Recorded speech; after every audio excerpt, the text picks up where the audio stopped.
नमस्कार। Cast classes में मैं चंद्रहास एक बार फिर से आप सभी का स्वागत करता हूं। ये आपकी हरियाणा जीके की क्लास है और ये क्लास बड़ी ही शानदार और लाजवाब आपके लिए जाएगी। जितना प्यार और सहयोग आपने पिछली वीडियो के ऊपर दिया है उतना प्यार और सहयोग आप लगातार हमारे साथ में बनाकर रखिएगा। साथियों, हम हरियाणा जीके एक बेहतरीन तरीके से, एकदम जहर तरीके से हरियाणा जीके पढ़ रहे हैं और आशा करता हूं कि वो हरियाणा जीके आपको पसंद भी आ रही है। आप वीडियो पूरी देखा करें, वीडियो पूरी देखने के बाद में जज करें कि आपको हरियाणा जीके कितनी समझ में आई, इसके अंदर आपको क्या क्या पर्सन समझ में आए, कौन कौन से आपको फायदे हुए इस वीडियो देखने से, और उसके बाद में आप कमेंट करके बताना जरूर कि आपको वीडियो कैसी लगी। तो चलिए अब आपका ज़्यादा वक्त ना लेते हुए वीडियो स्टार्ट करते हैं। और आज का हमारा जो पहला क्वेश्चन है वो क्वेश्चन क्या है वो देखें। जनगणना 2011 के अनुसार हरियाणा के किस जिले में महिला साक्षरता दर सर्वाधिक है? ये पूछ रहा है कि 2011 की जो जनगणना थी, पहले हम बात कर ले कि भारत के अंदर जो जनगणना हुई है, जनगणना भारत में पहली बार जनगणना हुई 1872 में, लेकिन ये एक अनियमित जनगणना थी। ये कैसी जनगणना थी? अनियमित। अनियमित बोले तो इर्रेगुलर सेंसस थी जो 1872 में हुई थी। ये किसके शासनकाल के दौरान हुई थी? तो आप बताएंगे ये जनगणना लॉर्ड मेयो के शासनकाल के दौरान हुई थी। लेकिन हम बात करें भारत के अंदर नियमित जनगणना रेगुलर सेंसस की, तो भारत के अंदर नियमित जनगणना हुई 1881 में। 1881 में भारत में नियमित जनगणना हुई थी किसके शासनकाल में? तो आप बताएंगे लॉर्ड रिपन के शासनकाल के दौरान भारत में पहली बार नियमित जनगणना हुई 1881, जिसके अंदर 100 जोड़ दे 1981। 1981 के अंदर आप याद रखिएगा जो आपका Haryana board of school education है, HBSE है, उसे चंडीगढ़ से भिवानी के अंदर स्थानांतरित किया गया था 1981 के अंदर। 1981 के अंदर ही चरखी दादरी की जो सीमेंट फैक्ट्री है, उस सीमेंट फैक्ट्री को सीमेंट कॉर्पोरेशन ऑफ इंडिया ने अपने अंडर में लिया था 1981 में।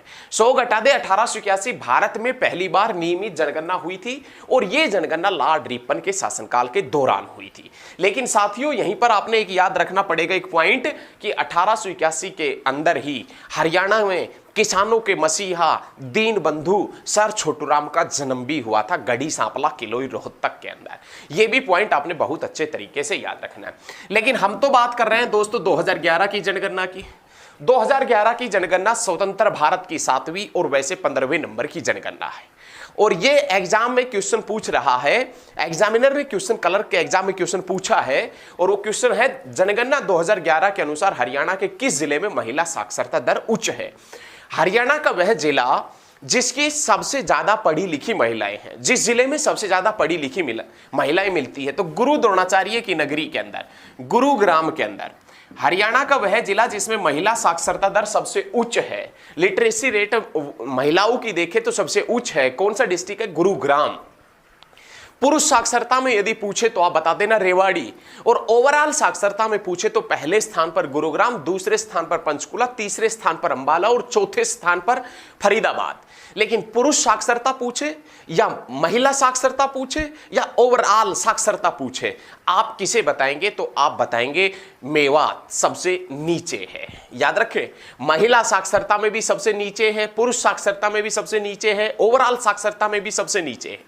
लेकिन यदि आपसे एग्जामिनर पूछे कि लिंगानुपात में प्रथम स्थान किसका है, सेक्स रेशियो के अंदर यदि फर्स्ट स्थान पूछे तो सेक्स रेशियो के अंदर पहला स्थान है किसका?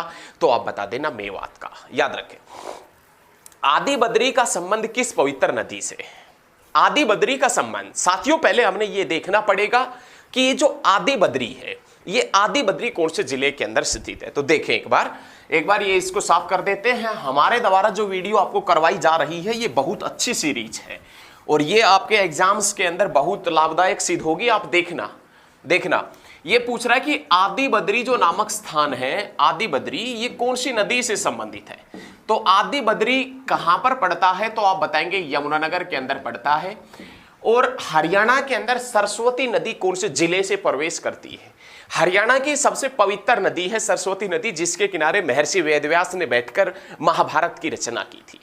महाभारत की रचना कौन सी नदी के ऊपर की गई है? तो आप बताएंगे सरस्वती नदी। और वो सरस्वती नदी हरियाणा में कहां से प्रवेश करती है? सरस्वती नदी हरियाणा में प्रवेश करती है आदि बद्री से, और आदि बद्री कहाँ है तो आप बता देना यमुनानगर में है। आदि बद्री यमुनानगर में है, और आदि बद्री का संबंध कौन सी नदी से है तो आप बताएंगे सरस्वती नदी से है।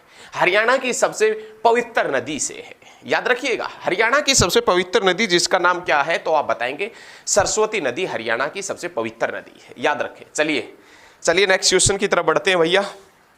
नेक्स्ट क्वेश्चन क्या पूछा था, प्रधानमंत्री नरेंद्र मोदी ने पानीपत से किस अभियान की शुरुआत की थी? प्रधानमंत्री श्री नरेंद्र मोदी ने पानीपत से किस अभियान की शुरुआत की थी तो आप बताएंगे बेटी बचाओ और बेटी पढ़ाओ। बेटी बचाओ और बेटी पढ़ाओ अभियान की शुरुआत प्रधानमंत्री श्री नरेंद्र मोदी ने की थी। श्री नरेंद्र मोदी आखिरकार प्रधानमंत्री है, सभी को पता है, लेकिन इसके बाद भी कई स्टूडेंटों को यह नहीं पता कि श्री नरेंद्र मोदी सांसद है या विधायक है। आज हम बता देते हैं कि प्रधानमंत्री लोकसभा में बहुमत दल का नेता चुना जाता है। अब ऐसा नहीं है कि लोकसभा से ही प्रधानमंत्री बनते, राज्यसभा से भी प्रधानमंत्री बने हैं, लेकिन उनको 6 महीने के अंदर अंदर लोकसभा की सदस्यता ग्रहण करनी होगी। तो लोकसभा में बहुमत दल का नेता प्रधानमंत्री चुना जाता है, तो लोकसभा में सांसद बैठते हैं, तो नरेंद्र मोदी सांसद है।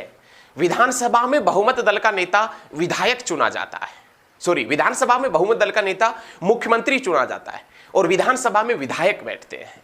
लेकिन याद रखिएगा, आपसे पूछे कि मुख्यमंत्री विधायक है या सांसद है तो आप बताएंगे विधायक, और आपसे पूछे कि नरेंद्र मोदी जो विधायक है या सांसद है तो आप बताएंगे सांसद। और श्री नरेंद्र मोदी जिसने 22 जनवरी 2015 से पानीपत से बेटी बचाओ बेटी पढ़ाओ अभियान की शुरुआत की थी। पानीपत से कब की थी तो आप बताएंगे 22 जनवरी 2015 के अंदर बेटी बचाओ बेटी पढ़ाओ अभियान की शुरुआत की थी। किसने? श्री नरेंद्र मोदी ने। बेटी बचाओ बेटी पढ़ाओ अभियान की जब शुरुआत हुई तो इसकी प्रथम ब्रांड एम्बेसडर माधुरी दीक्षित को बनाया गया। बेटी बचाओ बेटी पढ़ाओ अभियान की second brand ambassador Parineeti Chopra को बनाया गया, और बेटी बचाओ बेटी पढ़ाओ अभियान की वर्तमान में ब्रांड एम्बेसडर साक्षी मलिक है। साक्षी मलिक जिसका संबंध रियो ओलंपिक से है, साक्षी मलिक जिसका संबंध कुश्ती से है, साक्षी मलिक जिसका संबंध रोहतक के मोखरा गांव से है, साक्षी मलिक जिसका जन्म 3 सितंबर 1992 में हुआ था। वर्तमान में बेटी बचाओ बेटी पढ़ाओ अभियान की जो ब्रांड एम्बेसडर है वो साक्षी मलिक है। लेकिन आखिरकार क्वेश्चन ये उठता है कि श्री नरेंद्र मोदी ने बेटी बचाओ बेटी पढ़ाओ अभियान की शुरुआत क्यों की? इसके पीछे क्या कारण था? तो श्री नरेंद्र मोदी ने बेटी बचाओ बेटी पढ़ाओ अभियान की शुरुआत पानीपत से इसलिए की क्योंकि हरियाणा का लिंगानुपात पूरे देश में सबसे कम था। हरियाणा का जो सेक्स रेशियो है, लिंगानुपात है, वो पूरे देश में सबसे कम है, और ये लिंगानुपात को बढ़ाने के लिए ही बेटी बचाओ बेटी पढ़ाओ अभियान की शुरुआत की गई पानीपत से 22 जनवरी 2015 में श्री नरेंद्र मोदी ने की थी। अब हरियाणा का लिंगानुपात सुधरेगा या नहीं सुधरा, तो इसी के लिए पानीपत के अंदर ही लिंगानुपात निगरानी डैशबोर्ड बनाया गया। लिंगानुपात निगरानी डैशबोर्ड कहां है तो आप बताएंगे पानीपत के अंदर है। साथियों, ये सभी चीजें आप बहुत अच्छे तरीके से नोट कर लीजिए। नेक्स्ट क्वेश्चन, खनिज संसाधनों में हरियाणा के किस जिले की प्रधानता है? खनिज संसाधनों में कौन से जिले का दबदबा है तो आप बताएंगे महेंद्रगढ़ का। महेंद्रगढ़ जिसका पुराना नाम कानोड़ है। कानोड़ का किला किसने बनवाया था तो आप बताएंगे बलबन ने। बलबन कौन से वंश का शासक था तो आप बता देना गुलाम वंश का। और गुलाम वंश का संस्थापक किसका गुलाम था? पहले तो आपको यह पता होना चाहिए कि गुलाम वंश का संस्थापक कौन था। गुलाम वंश की नींव 1206 में कुतुबुद्दीन ऐबक ने रखी थी, और वो कुतुबुद्दीन ऐबक जो मोहम्मद गोरी का गुलाम था, और वो मोहम्मद गोरी जो करनाल के अंदर तराइन की पहली लड़ाई में तो हार गया था पृथ्वीराज चौहान से, लेकिन दूसरी लड़ाई में किसी और के धोखे के कारण पृथ्वीराज चौहान हार गया था मोहम्मद गोरी से। तराइन की पहली लड़ाई 1191 के अंदर पृथ्वीराज चौहान और मोहम्मद गोरी के बीच में हुई थी, जिसमें पृथ्वीराज चौहान विजेता था। लेकिन तराइन की दूसरी लड़ाई 1192 के अंदर पृथ्वीराज चौहान और मोहम्मद गोरी के बीच में हुई थी। अब की बार इस युद्ध में विजेता कौन था तो आप बताएंगे साथियों मोहम्मद गोरी इस युद्ध में विजेता हुआ करता था। यह चीज भी आपने याद रखनी। चलिए, खनिज संसाधनों में अधिकता है किसकी तो आप बताएंगे महेंद्रगढ़ की। दबदबा है, अधिकता है, एक तरफा सबसे ज्यादा खनिज मिलते हैं। कौन से डिस्ट्रिक्ट में? महेंद्रगढ़ में। सबसे ज्यादा हिंदू निवास करते हैं महेंद्रगढ़ में। महेंद्रगढ़ का मुख्यालय, हरियाणा के एकमात्र ऐसा डिस्ट्रिक्ट जिसका हेड ऑफिस दूसरी जगह है, मुख्यालय दूसरी जगह है, महेंद्रगढ़, जिसका मुख्यालय कहां है? नारनौल में। नारनौल जिसका पुराना नाम नर्राष्ट्र है, नर्राष्ट्र या नंदीग्राम है। नर्राष्ट्र में या नंदीग्राम में शेरशाह सूरी का बचपन बीता था। शेरशाह सूरी जिसके दादा इब्राहिम सूरी थे। इब्राहिम सूरी का मकबरा नारनौल में है, लेकिन इब्राहिम लोदी का मकबरा पानीपत में है। साथियों, यदि हमारे द्वारा दी गई जानकारी आपको बहुत अच्छी लग रही है या अच्छी लग रही है तो इस वीडियो को ज्यादा से ज्यादा स्टडी ग्रुप में, जितने भी स्टडी ग्रुप में आप जुड़े हैं उन सभी स्टडी ग्रुप में इस वीडियो को शेयर करें। यह आपसे रिक्वेस्ट अपील है। चलिए नेक्स्ट क्वेश्चन है, कोहिनूर पत्र के संपादक कौन थे? कोहिनूर पत्र के जो संपादक हैं वो कौन हुआ करते थे? एक बार देखेंगे हम कोहिनूर पत्र के संपादक कौन थे। ये पूछ रहा है कि कोहिनूर जो समाचार पत्र है इसके संपादक कौन थे, तो आप बताएंगे बाबू बाल मुकुंद गुप्त। बाबू बाल मुकुंद गुप्त ये कोहिनूर पत्र के संपादक हुआ करते थे। कोहिनूर समाचार पत्र के संपादक कौन थे या कौन स्वतंत्रता सेनानी थे? तो बाबू बाल मुकुंद गुप्त ये कोहिनूर पत्र के संपादक हुआ करते थे। बाबू बाल मुकुंद गुप्त जिसका संबंध गुड़ियाणी से रहा है, गुड़ियाणी जो वर्तमान में रेवाड़ी के अंदर पड़ता है। 1909 के अंदर एक मार्लिमेंटो सुधार आया था। 1909 में जो मार्लिमेंटो सुधार आया था उस सुधार का विरोध, मार्लिमेंटो सुधार का विरोध 1909 में बाबू बाल मुकुंद गुप्त ने कौन से पत्रों के माध्यम से किया था? तो शिव शंभू के चिट्ठे नामक पत्रों के माध्यम से किया था। बाबू बाल मुकुंद गुप्त जिसका हिंदी और उर्दू के ऊपर समान अधिकार था, हिंदी में हिंदुस्तान हिंद बंगवासी और उर्दू में अखबार चुनार और कोहिनूर समाचार पत्र निकले थे, जिनका संबंध आखिरकार रेवाड़ी से रहा है। तो ये चीज भी आपने याद रखनी है, ठीक है ना? ये चीज भी बहुत अच्छे तरीके से याद। हरियाणा की टांगरी नदी का उद्गम स्थल कौन सा है? हरियाणा की वह नदी जिसका नाम टांगरी नदी है, और ये टांगरी नदी जिसका उद्गम स्थल पूछे तो आप बताएंगे मोरनी हिल्स। टांगरी नदी किसकी सहायक है? तो आप बताएंगे मारकंडा की सहायक है। मारकंडा किसकी सहायक है? तो आप बता देना सरस्वती की सहायक है। टांगरी नदी सहायक है मारकंडा की, मारकंडा सहायक है सरस्वती की। और ये टांगरी नदी कहां से निकलती है? तो मोरनी हिल्स से निकलती है। मोरनी हिल्स कहां है? तो आप बताएंगे मोरनी हिल्स पंचकुला के अंदर है। पंचकुला के अंदर जो शिवालिक की पहाड़ियां फैली है उन्हें मोरनी हिल्स के नाम से जानते हैं।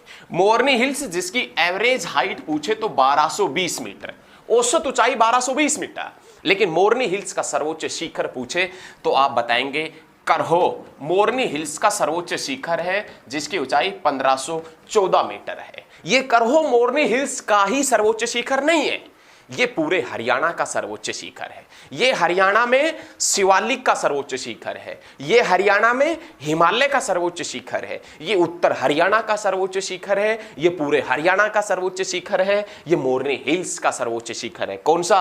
करहो, जिसकी ऊंचाई 1514 है। याद रखिएगा 1514 मीटर जिसकी ऊंचाई है। साथियों, बहुत जहर तरीके से हरियाणा जी के पढ़ेंगे।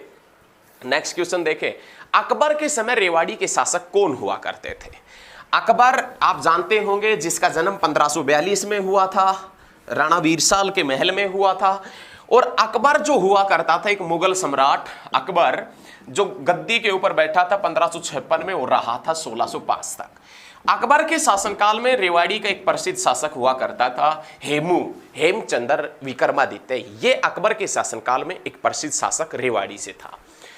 कौन सा प्रसिद्ध व्यक्ति रोहतक के मोखरा गांव से संबंधित अभी बता चुके हैं।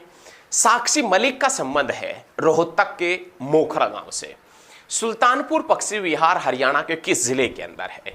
सुल्तानपुर पक्षी विहार पूछे, सुल्तानपुर नेशनल पार्क पूछे और सुल्तानपुर झील पूछे, तीनों में से कोई भी क्वेश्चन पूछे आप गुरुग्राम को चुनेंगे। सुल्तानपुर पक्षी अभ्यारण्य भी है वो, और वो बाद में नेशनल पार्क भी बना। और सुल्तानपुर नेशनल पार्क कब बना? ये अभी जो लेटेस्ट ग्राम सचिव का एग्जाम हुआ था उसके अंदर ये क्वेश्चन था। तो सुल्तानपुर नेशनल पार्क 1991 के अंदर बना था। 1991 के अंदर ही महम शुगर मिल बनी थी। 1991 के अंदर ही कुरुक्षेत्र आकाशवाणी केंद्र बना था। 1991 के अंदर ही हरियाणा विकास पार्टी की नींव रखी थी चौधरी बंसीलाल ने। चौधरी बंसीलाल जिसका संबंध गोलागढ़ भिवानी से है, जिनका जन्म 1927 में हुआ था और जिनकी डेथ 2006 के अंदर हुई थी। याद रखिएगा साथियों, बेहतरीन तरीके से पढ़ेंगे। नेक्स्ट क्वेश्चन देखें, हरियाणा सरकार में, तो ये तो चलो कोई बात नहीं है, हरियाणा गठन के समय यहां कितने जिले थे? हरियाणा का जब गठन हुआ था साथियों 1 नवंबर 1966 को, तो हरियाणा गठन के समय हरियाणा के अंदर 7 जिले थे। इस प्रकार का एचएसएससी वाला काफी बार आपसे मजाक के तौर पर ये प्रश्न पूछता है। ये प्रश्न यदि किसी से भी पूछेगा तो हरियाणा के अंदर जितने भी बच्चे बैठे होंगे उन सभी का ठीक होगा, और आपको मेरिट लिस्ट के अंदर वो क्वेश्चन लेकर जाएगा जो आपको आता है और किसी को नहीं आता है। ऐसा क्वेश्चन आपको मेरिट लिस्ट में लेकर जाएगा, जो क्वेश्चन सभी को आते हैं ना वो मेरिट लिस्ट में नहीं लेके जाएंगे। तो साथियों ये ध्यान रखिएगा कि हरियाणा जब बना था 1 नवंबर 1966 को, पंजाब से अलग हुआ था। पंजाब ने हरियाणा को 35.18% क्षेत्रफल दिया था और उस समय हरियाणा के अंदर 7 जिले हुआ करते थे, याद रखें। नेक्स्ट क्वेश्चन देखें, बीरबारा वन्य जीव अभ्यारण्य कहां है? ये पूछ रहा है कि जो बीरबारा वाइल्ड लाइफ सेंचुरी है, बीरबारा वन्य जीव अभ्यारण्य है, ये कहां है? तो आप बताएंगे जींद में। बीरबारा वन्य जीव अभ्यारण्य जींद में, और बीर शिकारगढ़ वन्य जीव अभ्यारण्य पूछे तो पिंजौर पंचकुला। बीर शिकारगढ़ वन्य जीव अभ्यारण्य Pinjore Panchkula. Birbara wildlife sanctuary पूछे तो आप बताएंगे जींद। या बीरबारा संरक्षण रिजर्व पूछे, बीरबारा संरक्षण रिजर्व पूछे या बीरबारा वन्य जीव अभ्यारण्य पूछे तो आप जींद ही बताएंगे, एक ही बात है दोनों ही। उसके बाद में महिला पर्वतारोही जिसने 2 बार माउंट एवरेस्ट को फतेह किया, ऐसी महिला पर्वतारोही जिसने 2 बार माउंट एवरेस्ट को फतेह किया। तो महिला पर्वतारोही, अरे ये पता है आपको, लेकिन इसमें देखना हम क्या क्या ऐड करते हैं। महिला पर्वतारोही जिसने 2 बार माउंट एवरेस्ट को फतेह किया, उसमें नाम आता है संतोष यादव, जिनका संबंध रेवाड़ी से है। संतोष यादव जिसका जन्म 1969 के अंदर हुआ था। संतोष यादव का जन्म 1969 के अंदर हुआ था। कपिल देव इससे 10 साल बड़े हैं। जो हरियाणा क्रिकेट के जन्मदाता माने जाते हैं, या 1983 के अंदर 1983 में जब भारत ने वर्ल्ड कप जीता था कपिल देव की बदौलत, वो कपिल देव जिनका जन्म चंडीगढ़ में हुआ था, उनका जन्म 1959 में हुआ था। लेकिन उसके 10 साल बाद, उससे 10 साल छोटी है संतोष यादव, 10 साल बाद जन्म हुआ संतोष यादव का। ये संतोष यादव जिसने माउंट एवरेस्ट को फतेह किया 10 मई 1992 के अंदर पहली बार, और अगली साल 10 मई 1993 के अंदर लगातार 2 बार माउंट एवरेस्ट को फतेह किया था 10 मई वाले दिन संतोष यादव। तो ऐसा करने वाली ये प्रथम भारतीय महिला बन गई थी जिनका संबंध रेवाड़ी से था। नेक्स्ट क्वेश्चन बहुत अच्छे तरीके से पढ़ेंगे भाई, एकदम जहर तरीके से। थानेसर नामक नगर किस राजा की राजधानी था? थानेसर नामक नगर किस राजा की राजधानी था? तो आज सिर्फ हम ऑप्शन बता रहे हैं, राजा हर्षवर्धन की राजधानी था। इसके ऊपर चर्चा नेक्स्ट क्लास में करेंगे। नेक्स्ट क्लास में थानेसर नामक नगर है वो राजा हर्षवर्धन की राजधानी हुआ करता था। नेक्स्ट क्वेश्चन देखें, खिलाड़ी राम मेहर सिंह जिनका संबंध रोहतक से है, खिलाड़ी राम मेहर सिंह जिनका संबंध रोहतक से है, कौन से खेल से संबंधित है? तो आप बताएंगे कबड्डी से। खिलाड़ी रामवीर सिंह जिसका संबंध रोहतक से है वो कौन से खेल से संबंधित है? तो आप बताएंगे कबड्डी से संबंधित है। बहुत अच्छे। हरियाणा में राज्यसभा से कितने सदस्य जाते हैं? राज्यसभा संसद का उच्च सदन है। संसद के 2 सदन हैं, एक लोकसभा एक राज्यसभा। लोकसभा संसद का निम्न सदन है, राज्यसभा संसद का उच्च सदन है। हरियाणा से राज्यसभा में कितने सदस्य जाते हैं? 5। हरियाणा से राज्यसभा में 5 सदस्य जाते हैं, और हरियाणा से संसद के उच्च सदन में कितने सदस्य जाते हैं? 5, क्योंकि संसद का उच्च सदन राज्यसभा ही है। तो ये चीज भी याद रखिएगा। संसद में पूछे कितने सदस्य जाते हैं? 15, क्योंकि 10 लोकसभा के 5 राज्यसभा के। लोकसभा में या निम्न सदन में कितने जाते हैं? 10। तो साथियों आज की इस वीडियो में इतना ही, और यदि हमारे द्वारा दी गई जानकारी आपको अच्छी लग रही है एक्चुअल में, तो आप हमारे से वादा करें कि इस वीडियो को हम पूरे हरियाणा के अंदर फैला देंगे। और आप ऐसा करना भी साथियों, आपके 2-3 मिनट लगेंगे सभी ग्रुपों में शेयर करते हुए, आपका थोड़ा टाइम लगेगा और हमारे व्यूअर वगैरह बढ़ जाएंगे। तो साथियों आपसे रिक्वेस्ट है कि आप वीडियो को ज्यादा से ज्यादा स्टडी ग्रुप में शेयर करें। आज के लिए इतना ही, और हम बहुत बेहतरीन हरियाणा जीके की क्लासें आपके सामने पेश करते रहेंगे। तो जय हिंद, जय हरियाणा, धन्यवाद।